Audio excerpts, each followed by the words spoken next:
Bonjour. Dans ce premier chapitre, je vais vous présenter les bases de Eanim. Alors pour commencer, nous allons redimensionner notre projet. Projet, dimension, largeur 400, hauteur 200. Je vais ajouter mon image. Je vais la positionner. Et maintenant, je vais demander à Eanim de générer un déplacement. Pour ça, je vais me servir de la barre de temps. Cette barre de temps est comparable à une frise chronologique. Chaque temps est égal à un moment précis de l'animation. Alors nous allons aller au temps 30 et nous allons déplacer l'objet. Voilà, et Eanim a généré automatiquement un déplacement. Nous pouvons ajouter d'autres effets suite à celui-ci. Allons au temps 60, excusez-moi. Et maintenant nous allons faire jouer avec la transparence. Donc dans l'objet rotation, vous avez la transparence, vous la mettez à 0 et votre objet est devenu invisible. Et Eanim a généré automatiquement ce mouvement. Alors maintenant nous allons nous diriger au temps 90 et nous allons changer la transparence, nous la remettons à 100%. Alors nous allons tester notre animation. Donc on revient au début de l'animation.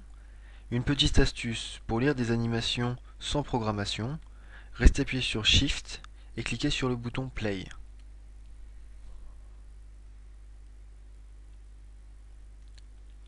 Alors vous avez bien vu, notre bulle est devenue transparente, a avancé et a repris sa transparence par défaut. Alors maintenant nous allons jouer avec la rotation. Nous allons au temps 90, nous avançons jusqu'au temps 120. Rotation de l'objet. Et là nous allons le faire tourner. Alors là je vois bien un tour complet, mais je peux aussi modifier à la main le nombre de degrés. Et Eanim a généré automatiquement la rotation. Mais si je veux que la rotation ne commence qu'au temps 90, je me place sur le temps 90, rotation de l'objet, je place la rotation à 0, et Eanim a recalculé, et maintenant la rotation ne commence qu'à partir de ce temps. Alors maintenant nous pouvons aussi supprimer des effets. Par exemple, nous allons au temps 60, nous faisons un double clic sur ce temps, et là je vois supprimer la transparence, donc je peux cliquer dessus pour la supprimer. Et je peux aussi mettre deux effets sur le même temps. Alors repartons au temps 0, notre balle est bien placée, et elle s'est déplacée vers la droite.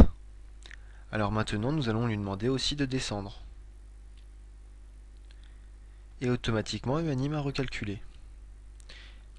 Alors nous allons la replacer un peu plus haut pour pouvoir voir l'animation maintenant. Shift et Play.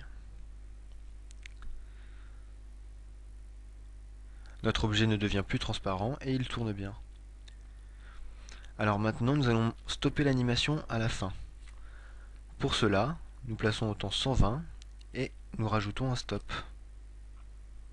Maintenant Play, et l'animation s'arrête, elle n'avance plus.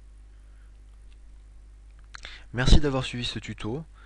La suite vous apprendra à vous servir des groupes et des scripts. Au revoir.